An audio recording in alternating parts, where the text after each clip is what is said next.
Kasus bullying atau perundungan di lingkungan sekolah ini bukanlah hal yang baru. Inilah video perundungan yang dialami salah satu siswa di SMP Negeri 1 Blora, Jawa Tengah.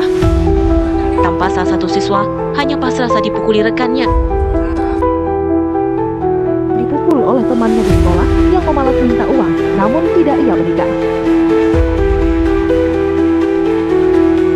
Perempuan berinisial AK, siswi MTS Negeri 3 Sukabumi kelas 8 yang ditemukan meninggal di rumah. Kasus perundungan di Indonesia terus meningkat. Dari sejumlah data yang kami dapatkan, angka kasus perundungan di Indonesia dalam 5 tahun terakhir melonjak hingga 5 kali lipat.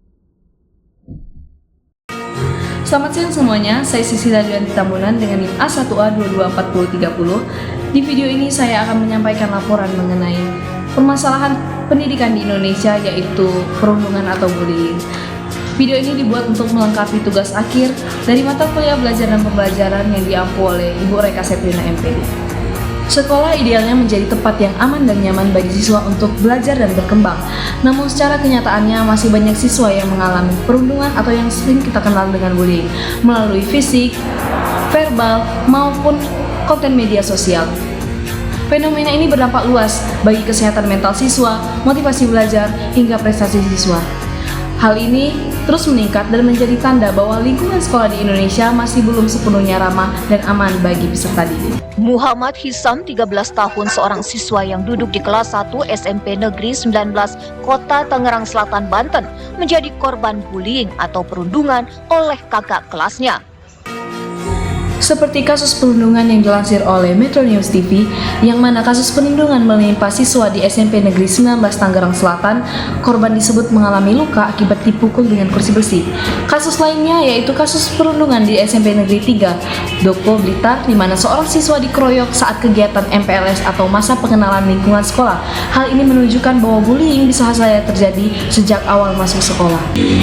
Beberapa faktor umum yang menjadi penyebab bagi bullying di sekolah antara lain: yang pertama, kontrol dan pengawasan sekolah yang lemah. Keadaan sistem pengawasan dan pencegahan membuat pelaku bullying berkembang tanpa penanganan yang cepat. Kemudian lingkungan sosial yang permisif.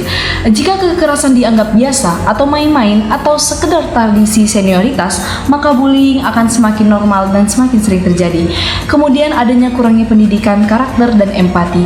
Siswa yang kurang mendapatkan pembelajaran tentang etika, empati, menghargai orang lain cenderung mudah melakukan intimidasi. Selanjutnya ada pengaruh dari media dan teknologi. Aplikasi chat dan media sosial sering menjadi media perundungan yang membuat korban menjadi tertekan secara psikologis. Berdasarkan riset Lembaga Donasi Anti-Bullying Ditch the Label terhadap 10.000 remaja asal Inggris dengan rentang usia 12 hingga 20 tahun, sebanyak 42% diantaranya mengaku pernah menjadi korban cyberbullying di Instagram.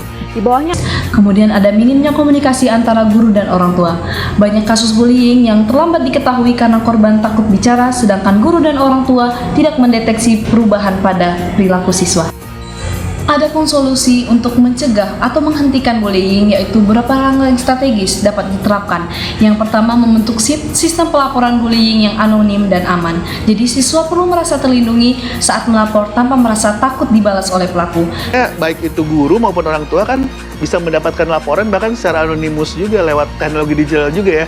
Misalnya saya nggak berani bilang nih siapa, tapi saya mengalami ini, kan bisa disampaikan lewat WhatsApp misalnya ke guru BP-nya atau ke guru wali kota. Kemudian adanya program edukasi anti-bullying, materi mengenai empati, anti kekerasan, dan etika digital harus menjadi bagian dari pembelajaran rutin. Kemudian adanya penguatan pengawasan di sekolah. Area rawan seperti lapangan, lorong kelas, dan kantin memerlukan pengawasan yang aktif. Kemudian diperlukannya kolaborasi antara orang tua dan konselor sekolah dan guru. Guru dan orang tua harus cepat merespon perubahan emosional pada diri siswa. Kemudian diberlakukannya sanksi mendidik bagi pelaku atau bukan sebatas hukuman. Jadi pelaku perlu mendapatkan pembinaan, konseling, pemulihan karakter, bukan hanya hukuman fisik. Kemudian adanya kegiatan pengembangan hubungan positif antara siswa, misalnya kegiatan kelompok, monitoring antar siswa, atau kegiatan ekstrakurikuler bersama. Bullying bukanlah masalah yang sepele, tetapi ancaman nyata bagi kesehatan mental dan masa depan peserta didik. Lingkungan sekolah harus menjadi ruang yang aman, bukan tempat yang penuh intimidasi. Pencegahan bullying bukan hanya dilakukan atau bukan hanya menjadi tugas guru, tetapi melibatkan kolaborasi sekolah, keluarga, dan seluruh warga sekolah.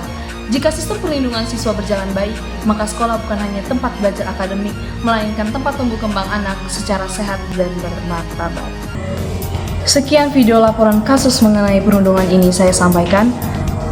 Mohon maaf bila ada salah kata. Saya Cecilia Yunita Munan pamit undur diri.